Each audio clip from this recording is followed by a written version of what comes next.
There's something troubling me about YouTube Shorts, monetization, and your content. It's probably nothing, but I thought you should know about it. So from the analytics screen on the YouTube Studio app, go to the content tab and scroll to the bottom. You'll see this section called Top Remix. These are views from other videos from other creators on YouTube that are using samples from your content. So if you wanted to learn more about these remixes, you would tap on one of your videos and then go to the engagement tab at the top of the screen, and you'll see this panel which specifically shows which videos on YouTube are using a sample of your video. In this example, a creator has clipped some of the audio from a vidIQ video, put it into a short, and earned 3,200 views from it. It's a nightmare when someone watches one of your videos, hates it, and never comes back to your channel ever again. Yep, that's my voice on a completely random short. And here's the thing, YouTube are completely cool with this. They actually give you the tools to do it. So if I pick a random video on the mobile YouTube app, the chances are I will see this Create Shorts button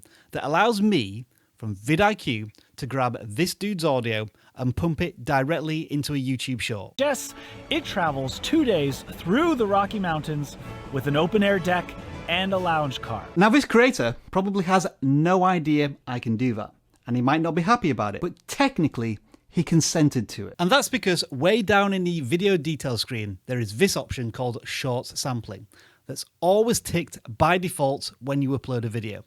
And there's no way to turn it off through upload defaults. And if you do everything on your phone, there doesn't seem to be any way to turn off this setting at all. And what makes this even more challenging is that you can only protect your long form content.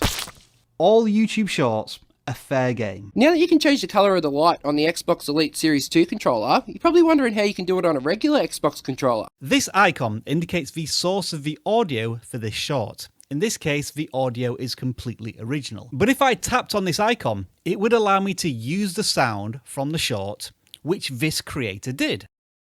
Now that you can change the colour of the light on the Xbox Elite Series 2 controller, you're probably wondering how you can do it on a regular Xbox controller. And that is now the most viewed video on this random creator's channel. And as a result, this guy, with some justification, is pretty frustrated. Tinkerman Mick took to Twitter to complain about people stealing his voiceovers from shorts, only to discover that it was all legit and above board. Now, in the grand scheme of things, 1,500 views doesn't seem like a lot, but what if this video went viral? And let's think about the brand and reputation of the creator.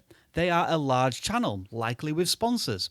And here we have dozens of shorts that any creator on the platform could sample with unpredictable results. But perhaps the biggest and most important question of all, in 2023, who gets paid? The YouTube Partner Program is coming to Shorts. Creators will be able to earn ad revenue, which is awesome. Let me give you a hypothetical scenario. What if I took a voiceover from this creator, who clearly isn't happy about any of this, but can't do anything about it, or sampled some music from this small channel that isn't part of one of the big record labels, and my short gets 15 million views? Do I get paid? Do they get paid? Does anyone get paid? I agree, it's unlikely to happen, but it could happen. I did ask this question to Team YouTube on Twitter, but as of time of recording, I haven't received a response. When you go to Create a Short, there is plenty of popular music and sound to choose from because YouTube knows that is essential to the short form viewing experience. And the reason it's all there is because YouTube have negotiated a deal with the record labels to use all of this music and sound without the fear of copyright for the creators. But all of this comes at a price, a pretty hefty, unknown revenue split with the music labels. But what about if creators start taking content from each other?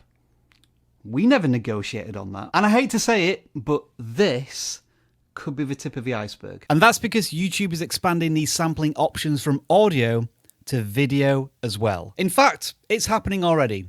I can cut video directly from content on YouTube and turn it into my YouTube short.